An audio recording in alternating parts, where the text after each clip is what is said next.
I was really debating how to start this video because I could go all the way back to my childhood to tell you about how I grew up loving stories. But for the sake of brevity and keeping you interested, I decided to only go back about 10 years. So 10 years ago, I kind of hit this moment in my life where I felt like nothing was really pushing me towards what I was passionate about. Nothing was really allowing me to experience what I wanted to experience and get what I wanted to get out of my life professionally. I was working at churches and restaurants and creating and doing some fun stuff like that, but I didn't feel like I was really stretching myself. I didn't really feel like I was running towards anything.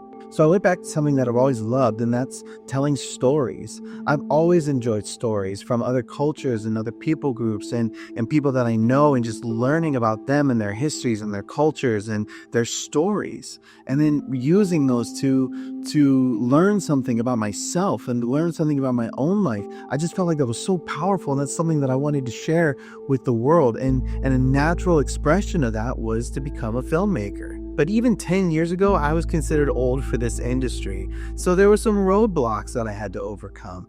Like most indie filmmakers, I didn't really know where to start from. I just had an idea, I had a concept, and I wanted to get it out there. So I wanted to write first. I had some ideas in my head and I wanted to get them out. So I started to write, but I didn't know how to write. So I started learning and reading books and watching YouTube videos and growing in that craft. And then later I wanted to do something more bankable. So I learned about editing. I learned about color correction and visual effects and Unreal Engine and all these different tools. I learned and I grew and I continued to learn. And for 10 years, I learned and waited for somebody to recognize the work that I was doing, to recognize that I had a talent and ability and to hire me into the industry. I was waiting for that magic knock on the door for someone to kind of sweep me away off to Hollywood.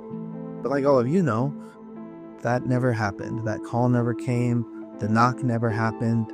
I couldn't figure it out. I didn't know why things weren't working out for us. And I kind of had this feeling that, you know what, if we just got out to LA and made ourselves available in the industry, maybe things would change. My wife's been working in the theater for about 8 years now. And so she's kind of already had a little bit of a foray into the entertainment industry. She's worked on a couple of films and done some things like that. And I'm really, really proud of the work she's done. We were planning on using her experience in the industry to help get us out to LA. And that's exactly what happened. In 2024, we got the call we've been waiting for. My wife had gotten a job at Knott's Berry Farm in Anaheim, California.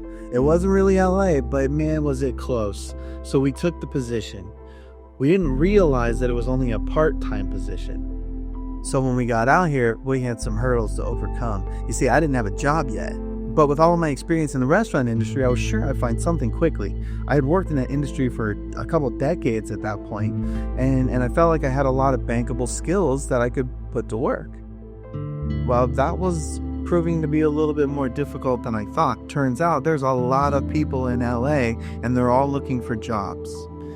You may have noticed it's kind of empty behind me, and the reason is because it's kind of empty in my apartment. I'm literally starting from nothing. I'm doing all of this with just my phone and some free or very inexpensive software. Well, about the time that my wife's job at Knott's Berry Farm is ending, she got a position at Universal Studios Hollywood, and we made the move from Anaheim up to Burbank. I didn't know how I would like Burbank. I really wanted to live somewhere by the ocean, or at least a little closer to it. But man, once we got here, this place was amazing. I love everything about it. It's a family-friendly town. It just feels like home. And about the time that we moved up here to Burbank, I had gotten a job at a wonderful restaurant in Santa Monica. The drive's a little long, but the owner is amazing. The staff is fantastic.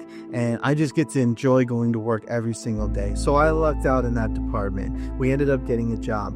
But the time between when we moved and when I got that job was intense. We had no idea how we would pay for things. We had to borrow money from family and different sources just to stay afloat out here. It was so stressful. I felt like I was going to have a heart attack every single day. But then this job came along. Things started to change a little bit. We had a little bit more money, just a little bit more money. And that freed me up to do some things that I've always wanted to do. So I began developing a feature film that I want to do. Actually, I'm developing 2 right now. I'm developing a documentary, and I'm working on a short film that goes into production here in a couple of weeks, and I'm going to be documenting what that looks like as we go on this journey.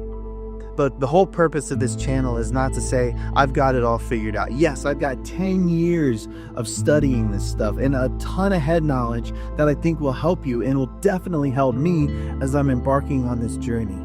But I firmly believe that if I work hard, that if I treat people with love and respect, that if I'm tenacious in networking, that I can make something happen out here.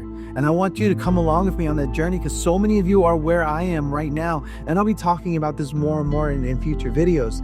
But the struggles that we have to overcome, the hurdles, the mental blocks, the financial problems that we have to overcome to create films, it's monumental. Each year, thousands of indie films get made, but less than a couple of hundred even receive theatrical release. So what does this mean for us? It means that we have to do something different than the vast majority of indie filmmakers out there. If we want different results, we have to change the process. And the truth is, you don't have to do it alone. We can do this together. I don't really know what's going to happen at the end of this journey. I might succeed, I might achieve my dreams, or I might crash and burn and fail completely. I don't really know, but I'm inviting you along for the ride.